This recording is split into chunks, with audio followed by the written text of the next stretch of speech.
Sepak bola pemersatu bangsa. Jangan sampai terpecah belah. Kembali lagi di Sliding tackle. kita akan bahas hasil pertandingan di babak 16 besar UEFA Champions League di leg yang kedua. Kita mulai dari pertandingan antara FC Barcelona melawan Newcastle yang berhasil menang besar ya. 7-2 di Camp Nou. Gimana nih menurut lu, Sen? Ini adalah laga yang mengejutkan ya, di mana laga ini masih menarik di babak pertama dan di babak kedua itu benar-benar sepertinya angin berubah ya, angin kemenangan itu ke sisi Barcelona, di mana di babak pertama itu kan masih saling berbalas gol. Jadi Barcelona nyetak gol dibalas Newcastle, Barcelona nyetak gol dibalas lagi, dan mungkin gol penalti di menit-menit akhir yang membuat pemain Newcastle itu capek ya, karena memang itu harusnya kalau misalkan tidak ada penalti dan juga bola out itu langsung ditiupkan, karena memang pertambahan waktu 3 menit dan terjadi di 45+3. Dan pada saat itu menurut gua ya penalti sih, karena memang jelas ada tarikan tangan ya. Iya betul, kalau untuk sisi ininya memang fair penalti ya, Sen. Iya. Tapi itu bener, Sen, sesuai sama post interview dari sang pelatih Newcastle, Eddie Howe juga mengatakan bahwa mungkin karena para pemain itu shock ya, kaget dengan penalti di menit-menit akhir babak pertama, sehingga mereka itu memulai babak kedua dengan perasaan yang terbebani karena memang skornya kan udah 3-2 ya ibaratnya ya, sehingga tidak bisa perform kayak di babak pertama yang masih bisa ngasih perlawanan gitu kan. Iya, dan heran banget ya, di babak pertama itu mainnya Newcastle bagus banget dan bener-bener duet antara Elanga sama Gordon dan satu lagi gue lupa hal ya. Nah, jadi 3 penyerang Newcastle ini benar-benar perform banget dan tidak henti-hentinya. Di babak pertama itu jual beli serangannya kelihatan banget. Iya, Jadi masing-masing tim ini memiliki kualitas yang bagus banget, dan hanya satu pemain yang tidak perform menurut gua di pertandingan dari 22 pemain yang turun di lapangan. Siapa itu? Lamine Yamal. Betul. Yang tidak perform sama sekali. Susah dia, iya. susah banget dan ya. Aneh banget ya selebrasi dia, kayak selebrasi yang nyetak gol salto aja. Bener. Selebrasi penalti kok seperti itu. Betul, terlalu berlebihan ya. Padahal ya Yamal tidak ada shot on target. Yamal tuh nggak ada shot on target sama sekali. Memang justru kalau bolanya di sisi kanan di areanya Yamal, serangannya nggak pernah jadi, Sen. Mentah terus kan. Dan memang jadi kalau ada yang bilang itu karena Yamal di pressing, enggak. Yamal itu di pressing cuma sama 2 pemain dari center midfield, back 3 lah, sama back kiri. Dan Newcastle juga melakukan hal itu di sebelah kanan ketika Raphinha membangun serangan. Iya, betul. Jadi memang strategi dari Newcastle ini ya merata seperti itu, tidak fokus mengunci Yamal gitu. Nah, ibaratnya kalau di La Liga, kenapa Yamal bisa nerobos? Itu karena backnya itu maju. Kalau untuk Newcastle itu tipe-tipe back yang mungkin karena positioningnya udah bagus, jadi dia lebih ke nahan nunggu ya. Iya. Sehingga Yamal gak bisa nerobos masuk. Dari Barcelona itu yang bisa nge-build up serangan cuma satu orang, cuma Fermin Lopez. Nah, yang bisa nge-build up serangan ya. Ketika Fermin megang bola dan dia memutuskan untuk mengumpan, dia itu pasti umpan tersebut jadi umpan kunci. Dan jadi serangan yang efektif untuk Barca. Beda dengan Yamal, ketika Yamal megang bola, pasti bola itu lepas. Ketika dia shooting ataupun memberi umpan ataupun masih di dribble, itu pasti lepas. Iya, makanya kan mentah serangan dari Yamal itu pasti mentah semua. Dan penguasaan bola pasti pindah ke Newcastle gitu. Dan itulah yang mengherankan mengapa gol penalti saja selebrasinya sampai seperti itu ya. Ya meskipun ada satu fakta lagi nih, Sen, bahwa semalam itu Yamal berhasil menjadi pemain termuda yang berhasil mencetak 10 gol di UEFA Champions League. Mungkin ya kenapa selebrasinya seperti itu ya, tetapi kan sangat disayangkan kenapa itu kan penalti gitu kan, bukan gol yang spektakuler, selebrasinya ya terlalu berlebihan kan. Iya, dan di babak kedua entah mengapa permainan Newcastle tidak berkembang sama sekali ya, apalagi Barcelona. Jadi 4 gol tercipta di babak kedua dan termasuk gol itu cepat banget. Jadi mengganggu ritme permainan dari Newcastle itu sendiri. Gol pertama, gol ketiga ya di babak kedua, gol pertamanya itu benar-benar membuat mental pemain Newcastle udah jatuh banget. Iya, ketika mereka sudah mulai membangun ritme serangan lagi, membangun kekompakan lagi, ngegolin lagi Barca, jadi nambah hancur gitu. Dan sampai akhir sama kayak ini, Sen, Sporting sama Bodo Glimt.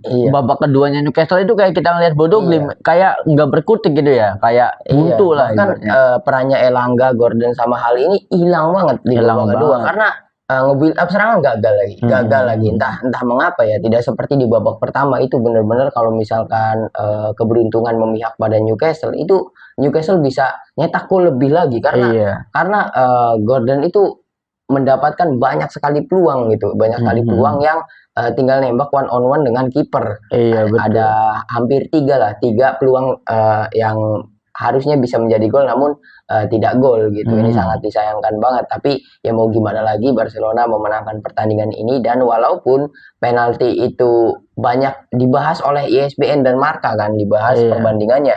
Kok ketika Newcastle melakukan tarikan tidak penalti, tapi ketika Joao Cancelo narik Elanga Oh itu iya. tidak penalti. Oh iya Artinya ya. itu sama-sama diberikan penalti. Jika Penalti. memang penaltinya Barcelona ketika Raphinha dilanggar itu atas dasar ditarik Iya gitu, iya betul karena betul. sama jelas-jelas ditarik Elanga, walaupun tarikannya itu tidak kenceng gitu, tapi Hmm. gesturnya menarik karena megang pundak. Ada gangguannya Iya, ibaratnya dan ya. dipegang 2 kali kan, ditarik 2 kali sama Cancelo gitu. Dan Hmm. memang tarikannya lemah, tapi Elanga memanfaatkan hal tersebut dengan jatuh kan. Betul Ini sama betul. seperti ketika Madueke jatuh ketika di leg pertama Oh lawan iya. Leverkusen. Iya iya Jadi betul. cuma dipegang jatuh, penalti Jatuh gitu. itu. Dan tapi itu tidak terjadi di Newcastle gitu. Kalau itu emang kalau keputusan seperti itu tuh emang benar-benar ini ya mutlak keputusan wasitnya saja. Ibaratnya kan ya mungkin di setiap match itu meskipun pelanggarannya sama, tetapi angle pelatih melihat pelanggarannya itu kan beda. Ya mungkin ketika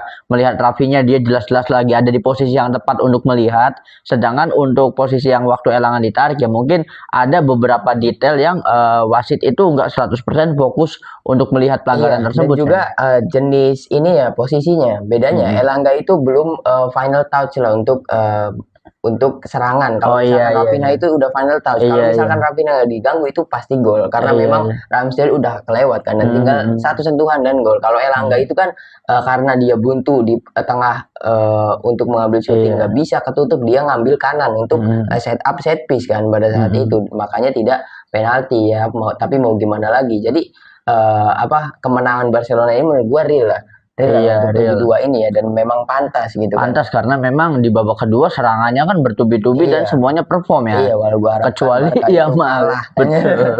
Semuanya benar, semuanya perform kecuali Yamal kan banyak Yamal. sekali blunder. Gol keduanya Newcastle Hmm. itu gara-gara Yamal sosokan back pass kan. Iya. Sosokan back pass kerebut sama pemain Newcastle dan jadi gol. Pada saat itu Yamal menyesal banget kan pada saat itu, dan Iya. itulah mengapa Raphinha itu ngasih penalti ke Yamal Iya gitu, betul. supaya mentalnya nggak drop gitu. Padahal kan penalti taker di Barcelona yang pertama itu Lewandowski, kedua Raphinha, Yamal tuh baru ketiga. Apalagi kan waktu itu kalau ngambil penalti Rafinha bisa hat trick ya. Iya, Waktu benar. itu kan banyak yang komen juga seperti itu, tapi Iya, ya cuma inilah. Raphinha ngerti gara-gara back passnya Yamal yang salah dan Iya. mengakibatkan gol. Pada saat itu kan sering disorot banget kamera, Yamal itu seperti merasa menyesal Iya gitu menyesal. dengan kelalaian tersebut gitu. Berarti Dan mau gimana lagi, kita walaupun Yamal nyetak gol lewat penalti dan juga dia itu assist kan satu kan ke Fermin kalau nggak salah ya. Tapi tetap saja menurut gua benar kritikan-kritikan kemarin di laga besar, Yamal tuh nggak bisa nggak bisa ngapa-ngapain. ngapa-ngapain karena gampang banget Sen. Ibaratnya apa ya, kualitas backnya aja lah, jangan panikan gitu. Kalau back yang nggak panikan itu bisa ngetiin Yamal. Iya. Dan juga lucunya gini, jadi ini tuh herannya ketika membahas Yamal, yang debat itu Decul sama Decul. Iya betul Jadi betul. debatnya lucu. Ada yang ngomong Yamal nggak perform sama sekali gara-gara nyetak gol penalti. Decul membalas lagi, Iya. apa bedanya dengan ketika Barca membantai Real Madrid 5-0, waktu itu Messi nggak nyetak gol. Nah itu udah Ya kan cukup belum ya. Yamal nggak disabet slidingan sama Pepe sama Ramos anjir. Bukan itu Decul yang nonton bolanya di TikTok kali ya ibaratnya ya, Enggak, yang ngomong kayak gitu kayaknya Sen. dia baru lahir 2 tahun kemarin ya. Itu kan lucu banget ya, lucu banget untuk Deculnya sendiri. Dan jujur gue harapin sih dari segi permainan. Jadi kan sebelum pertandingan ini ada interview sekarang itu kan pandit legend Inggris yang lagi disorot. Salah satunya Wayne Rooney. Wayne Rooney itu Iya. mengatakan kalau misalkan Barca pasti akan kesulitan dengan intensitas klub-klub Inggris. Karena Rooney berkata seperti itu, dan buktinya kan klub Inggris hancur dan sangat disayangkan banget. Jadi dari kekalahan Newcastle ini kita sudah bisa sudah bisa menerka kalau misalkan klub-klub seperti Newcastle, seperti Bodo Glimt yang disebut kuda hitam di musim ini, mental mereka tuh Iya hancur betul. ketika intensitas bermain itu lebih tinggi lagi gitu. Betul. Apalagi mereka harus mengambil kemenangan di enggak Kandang. kemenangan lah, di tandang. Di tandang. Gitu. Mereka itu harus bertahan di tandang. Bener-bener kan tim-tim yang bisa comeback itu yang bermain di kandang, kecuali Chelsea ya. Iya. Ya kan, kecuali Iya, Chelsea. Chelsea malah babak Iya, belur. Chelsea kan di Stamford Bridge malah dibantai 3-0 kan, Betul, malah betul. milih ngecim daripada nonton klubnya sendiri kan. Itu. Dan benar-benar hal itu terjadi juga di Newcastle kan. Mereka tidak bisa ngapa-ngapain dengan gemuruh di Camp Nou. Bener sih, ibaratnya ini ya apa, sejarah itu nggak bisa bohong ya, lagi-lagi kan emang DNA sejarah emang harus dibuktikan ya sebenarnya, karena untuk Bodo Glimt sama Newcastle sendiri ibaratnya mereka itu tidak bisa keluar dari tekanan lawan, sehingga kayak seakan-akan kayak pasrah aja ya. Makanya sampai-sampai di laga Newcastle lawan Barcelona itu pertambahan waktu masih panjang tapi udah dihentikan kan, karena Iya. memang ya Enggak, udah bahkan kan enggak ada perpanjangan waktu sama sekali. kan ada 3 sen, kalau officialnya kan 3 menit. Iya, tapi kan langsung Iya, lebih panjang. iya itu kan mungkin karena ya dari Newcastle-nya sendiri, permintaannya sendiri bahwa Iya, ya udah jadi nggak bisa apa-apa gitu. harusnya itu tuh maksudnya kalah WO ya. Iya, respect lah ya Iya. ibaratnya. Tapi apa dari pihak FIFA dan juga Barcelona ya udah nggak apa-apa. Barcelona juga mengerti. Jadi pada saat itu kan apalagi yang nontonnya di video ya banyak sekali. Iya. Waduh, bisa nih 82 biar aib dibantai 82 sama Munchen itu Iya. hilang. Mikirnya kan seperti itu. Iya banyaknya. betul. Ibaratnya kan ya karena memang udah nggak bisa ngapa-ngapain lagi ya. Jadi di sini emang bener mental. Kalau untuk bicara pentas Eropa ya, ya bener mental itu ya benar-benar diuji ya. Iya. Karena berbeda dengan liga kan ibaratnya kan.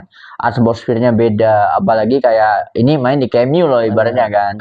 Dan yang kelihatan banget itu performa dari Tonali ya. Tonali di babak kedua sering banget hilang bola, Iya passing betul. salah.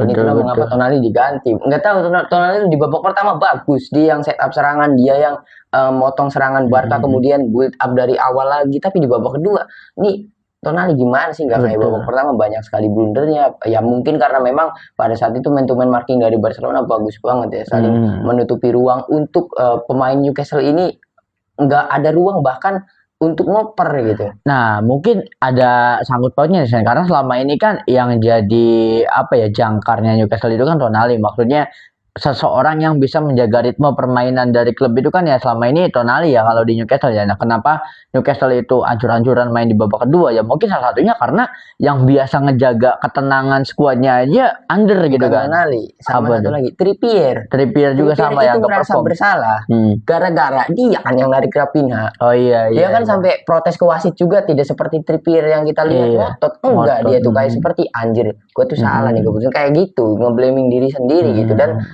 leader-leadernya di lapangannya Newcastle, Tonali sama Trippier di babak kedua hancur banget. Hancur anjir, banget. mainnya. Itu Sampai ibarat- bener-bener dua-duanya diganti semua kan pada akhirnya. semua ya.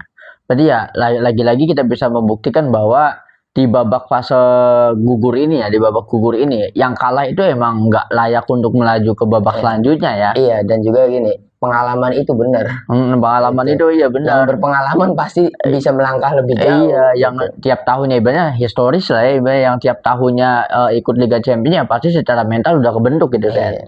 Tapi respect juga ke Raphinha sampai-sampai postingannya Raphinha ya di repost sama Bruno Fernandes kan. Ibaratnya ngasih applause lah, ngasih kayak apresiasi karena memang dulu itu kan Raphinha sama Bruno Fernandes pernah main bareng di Iya, Sporting Lisbon ya.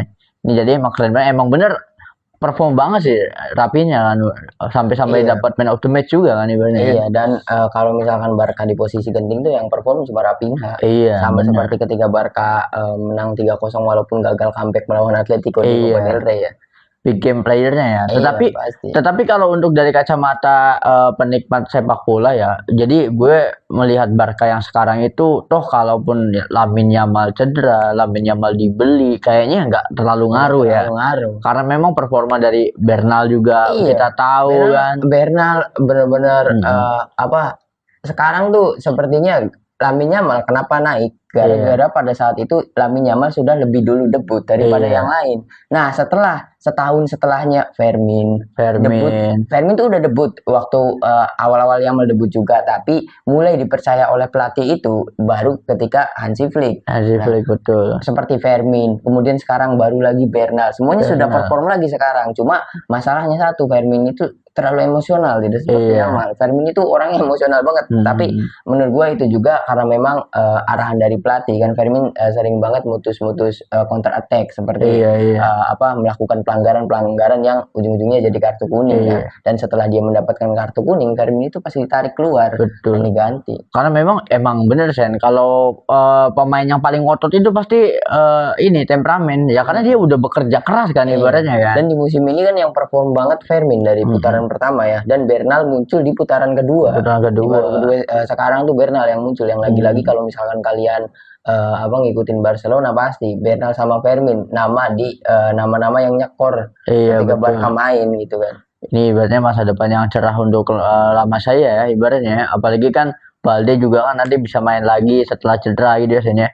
Karena Balde lebih senior dari Yamal ya, cuman karena waktu itu cedera atau apa gue nggak tahu. Tapi menurut gue dengan Jules Koundé dan juga Balde yang sekarang sudah jarang banget yang jarang banget diturunkan oleh Hansi Flick. Hansi Flick tuh menemukan gaya bermain baru, formasi baru ya. Itu tidak mengandalkan fullback. Betul. Jadi naruh 3 back saja dan fokusnya itu di fullback dan diposisikan sebagai penyerang kanan dan kiri gitu. Jadi ibaratnya nahan gempurannya bukan di back tetapi di lini tengahnya ya.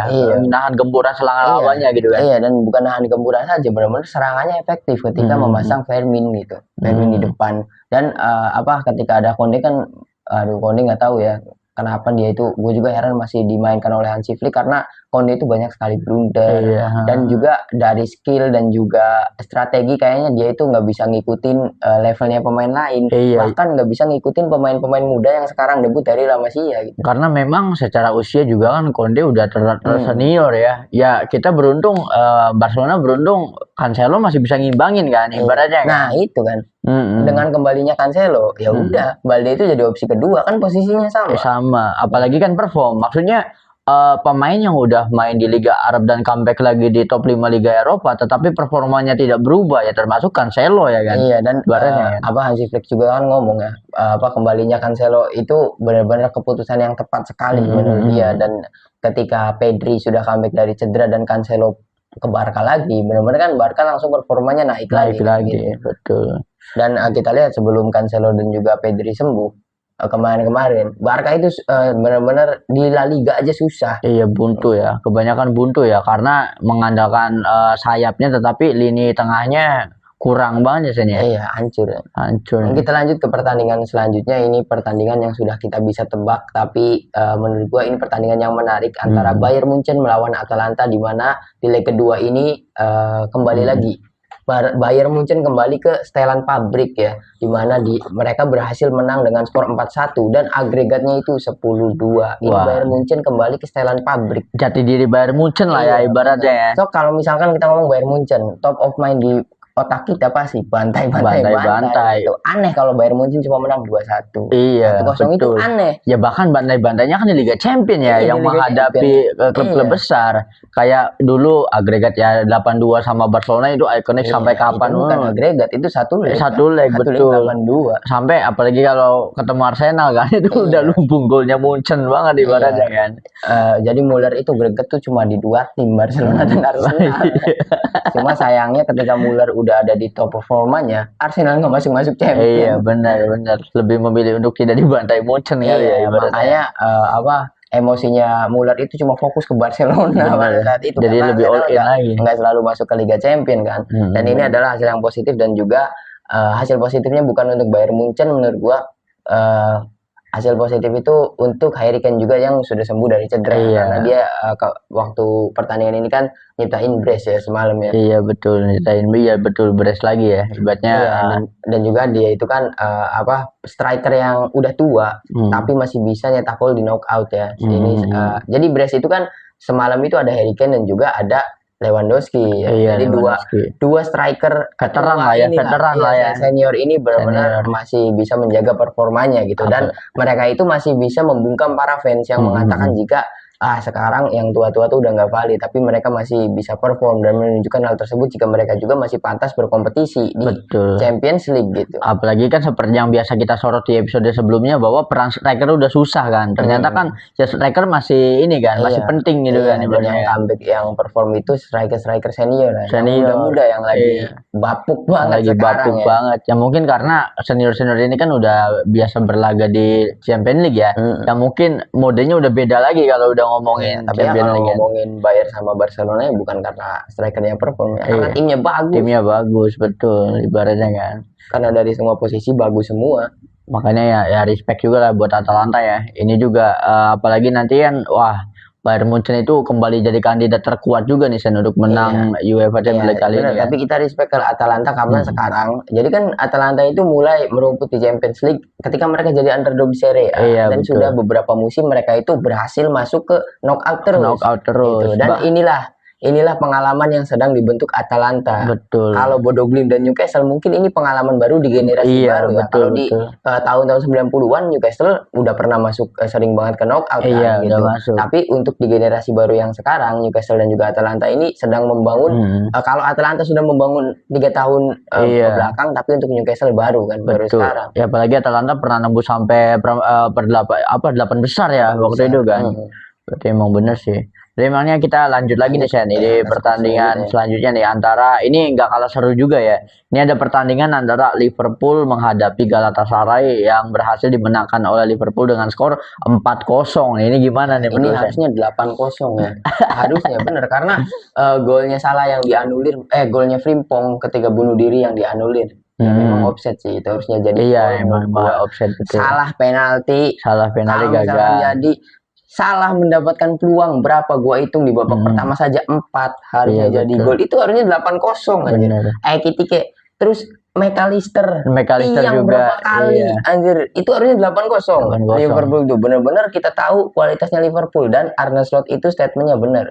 Kita akan balas di Anfield karena di Galatasaray mental itu dipertaruhkan karena gemuruh fans Galatasaray, dan dia juga akibat statement itu jadi supporternya Liverpool ngerti maksud dari Arne Slot ini memenuhi stadium dan lakukan hal yang sama dan itu terjadi di pertandingan semalam, nggak bisa ngapa-ngapain di menit-menit awal juga kan kikuk banget ya pemain Galatasaray ini kan. Iya, dan dari babak pertama itu pemain Liverpool udah panas ketika aslinya Osimhen itu kan merasa tidak nyaman di tangan, dia itu perlu pertolongan medis, malah dipaksa untuk bangun. Iya betul. Gitu kan. Osimhen kan protes bentar di ini dulu dulu dan juga segala macam, dan dari situ kita tahu Liverpool itu lagi buru-buru banget untuk ngejar kemenangan gitu. Nah terus dari kacamata gue yang nggak tahu masalah Osimhen, gue pikir bahwa wah ini jangan-jangan emang benar taktik dari Galatasaray sih. Jadi di menit-menit awal kalau yang ketinggalan apalagi main di kandang ya, itu kan pasti menggebu-gebu banget. Kalau banyak tertunda dengan drama-drama yang seperti itu ya mungkin itu merusak konsentrasi dari Liverpool sehingga para pemain Liverpool itu ayo cepat kita langsung main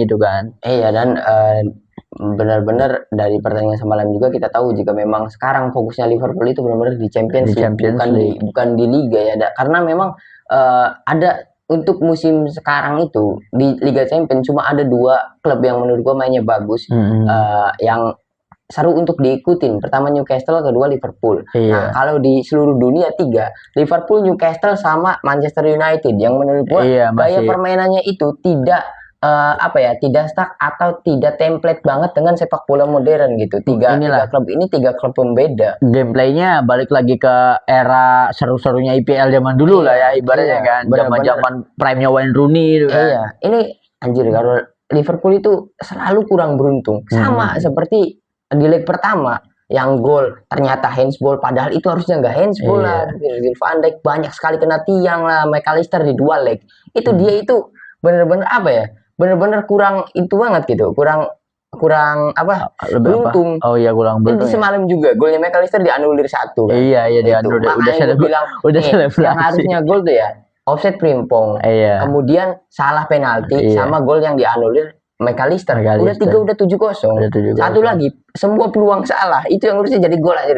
Kalau Salah mode prime dulu yang ketika dia masih menjadi top skor Premier League itu pasti gol. Yang asal nendang gol ya. Tapi hebatnya Salah mentalitas pemain top seperti itu ya. Banyak sekali peluang bahkan gagal penalti tapi tetap semangat, dan juga gol yang diciptakan Salah itu adalah gol ikoniknya ketika dia prime. Betul, itu adalah bukan peluang ya, itu kan dari siapapun yang nonton, itu bukan posisi ideal untuk mencetak gol, tetapi balik badan langsung syuting langsung gol. Tapi ini hebat juga untuk kipernya Galatasaray. Iya betul. Ya kenapa di babak pertama cuma 1-0?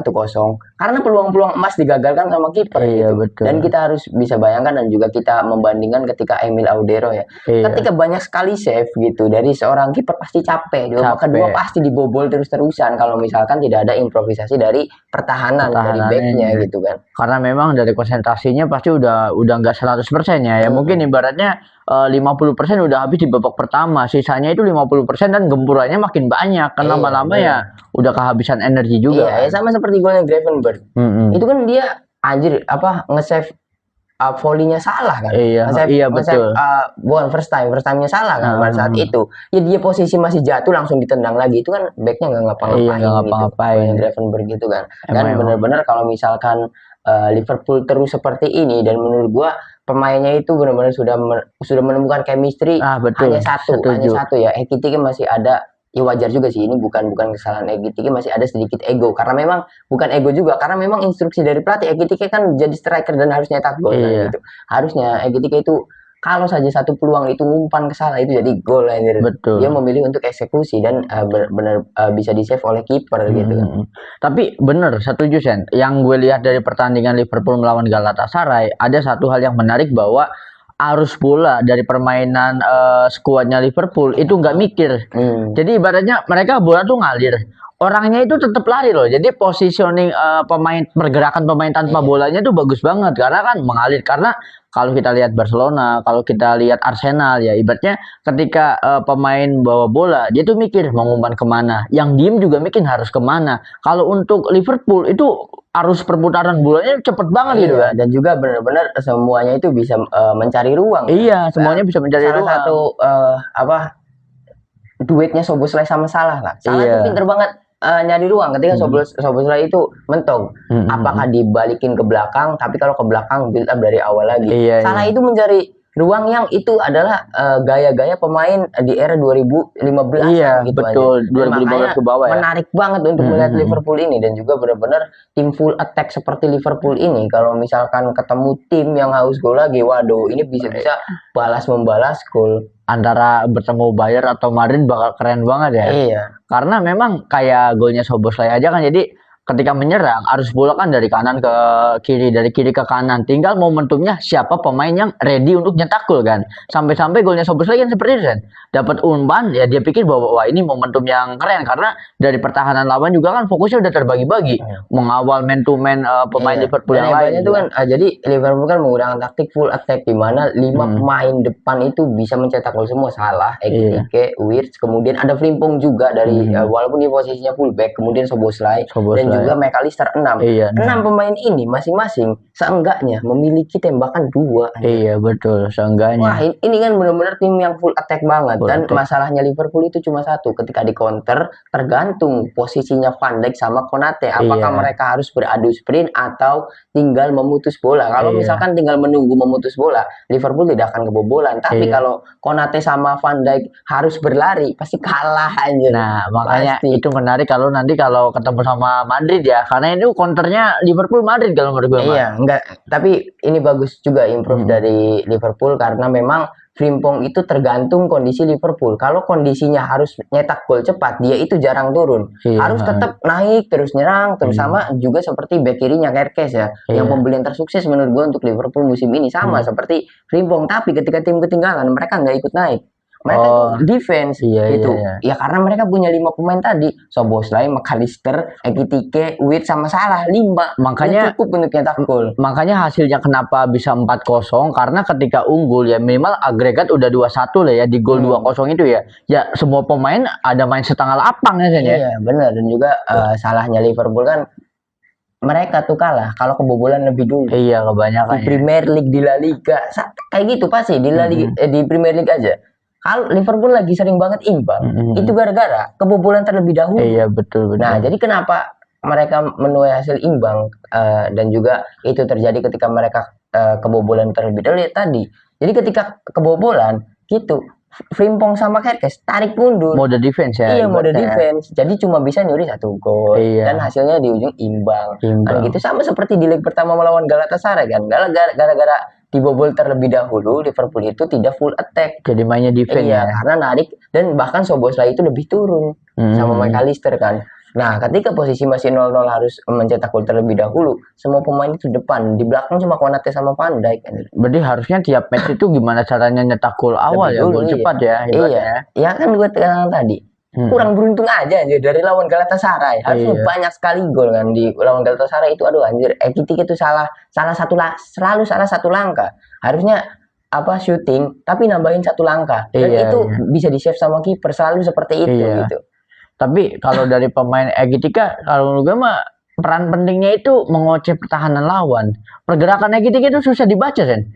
Sama kita yang nonton, juga bingung. Egitika itu kan dia kan aslinya posisi number 9 ya, pemain nomor 9, striker murni. Tapi Egitika itu adalah jenis striker yang seperti Suarez, tapi kalau kita lihat fisiknya, kita bisa melihat Ekitike sama seperti Peter Crouch. Nah, iya Peter Crouch. Udah tinggi, kurus, sama lagi mainnya. Tinggal belum ada gol-gol akrobatiknya aja ya.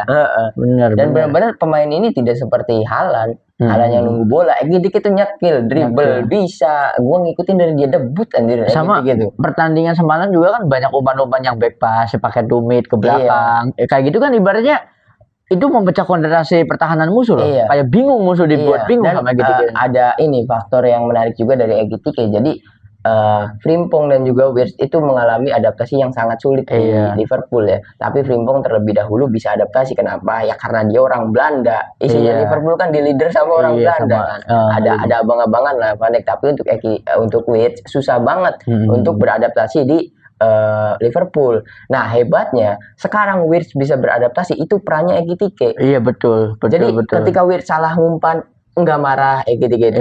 Jadi kan perannya Wirtz itu sebagai attacker midfield yang memberi bola kepada Ekitike. Tapi ketika dia salah nggak marah. Kemudian ada beberapa peluang yang Ekitike harusnya eksekusi, dikasih ke Wirtz, memberi kesempatan gitu. Inilah yang membuat Wirtz bisa beradaptasi dan itu peran dari Ekitike. Betul. Jadi dari sifat itu sama seperti Haaland, masih muda tapi dewasa gitu. Iya betul. Ekitike sendiri, dan itulah mengapa sekarang Liverpool itu chemistry-nya bagus. Salah satunya perannya Ekitike. Dia bisa berbaur dengan Salah ketika Salah ribut sama Arne Slot pada saat itu.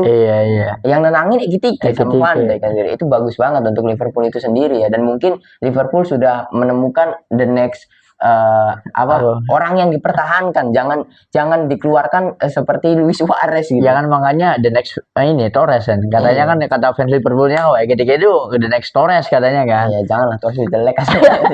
Tapi Torres di Liverpool. Iya, Torres kan bagusnya cuma di Liverpool.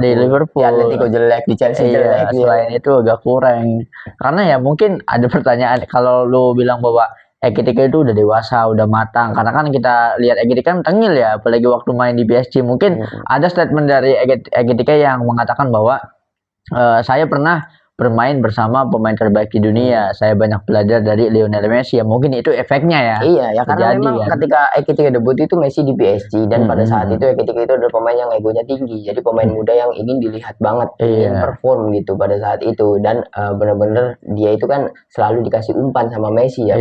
Ketika Ekitike debut pada saat itu dia harus bermain bukan hanya dengan Messi, dengan Mbappe juga pada saat itu, dan benar-benar kelihatan banget Mbappe itu kan tidak mau ngasih bola kepada Ekitike dan cuma dikasih bola itu sama Messi Ekitike pada saat itu gitu. Dan mungkin dia belajar pada saat di PSG dan diterapkan di Liverpool. Di Liverpool dan ini cocok banget menurut gua. Semoga saja Liverpool tidak melakukan kesalahan yang sama ketika menjual Coutinho ya. Pemain seperti ini harus dipertahankan. Gak usah banyak. Mending juga mereka pertahankan untuk legend. Iya, nggak usah banyak dirombak lah untuk skuad saat ini ya. Karena untuk komposisi udah bagus, tinggal pelatihnya aja nih ngarahinnya kayak gimana. Tapi menurut gue dari ritme permainan Liverpool yang sekarang ya, Arsenal itu tidak salah menurut gue.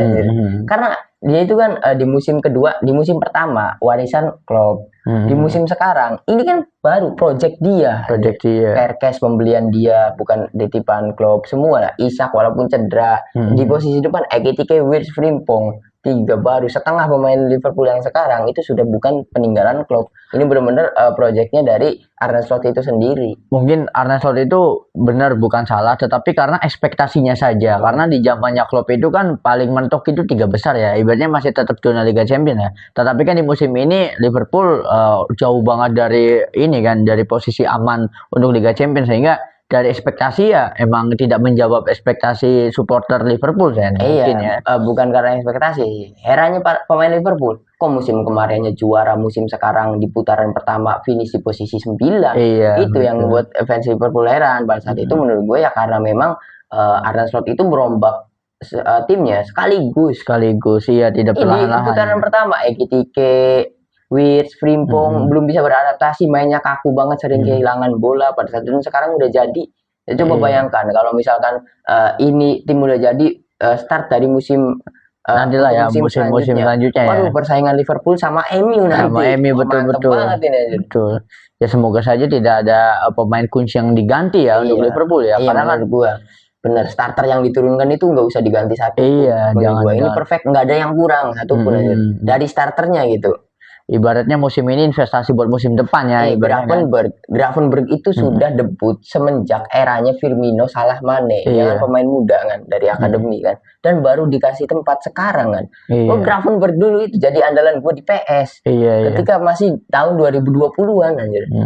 Itu dan sekarang dia udah perform banget dan bagus banget anjir Gravenberch. Itu mungkin salah satu pemain muda yang masih bertahan ya karena mungkin di latihan juga konsisten, karena banyak pemain-pemain yang kayak Curtis Jones apa segala macam yang angkatan Curtis Jones gitu ya. Itu kan udah pada nggak tahu kemana, ada yang tak tahu main di AS Roma, ada yang tak tahu main di Serie A. Mungkin itu beberapa. Kalau Curtis Jones semalam main. Iya, angkatan Curtis Jones kan banyak pemain muda gitu. Gue juga lupa ada main di AS Roma, gue lupa. Iya, posisi kiri kan dia yang waduh itu pemain muda yang otot banget. Iya. Kalau marah itu uratnya keluar semua, gue lupa namanya. Iya, kan banyak yang keluar juga. Jadi untuk pemain muda yang masih bertahan sampai sekarang ya mungkin karena konsisten ya dan di latihannya. Aslinya kan Gravenberch itu kenapa jadi pilihan utama? Dia kan menggantikan Isak yang cedera posisinya. Dan lebih perform aja, lebih bagus. Gue juga kaget Gravenberch. Melihat Gravenberch sekarang itu kayak seperti ngeliat Wijnaldum kalau kalian tahu ya. Liverpool dulu di angkatan klub pertama. Wijnaldum kan perannya sama seperti ini Gravenberch dan bagus banget gitu. Tapi Wijnaldum tidak bisa konsisten, cuma 1 tahun dan dibuang kan. Iya, Wijnaldum, Fabinho itu zaman-zaman Origi, zaman Depok Origi, zaman-zaman seperti itu ya. Keren banget lah untuk Liverpool. Mungkin kita ke pertandingan terakhir yang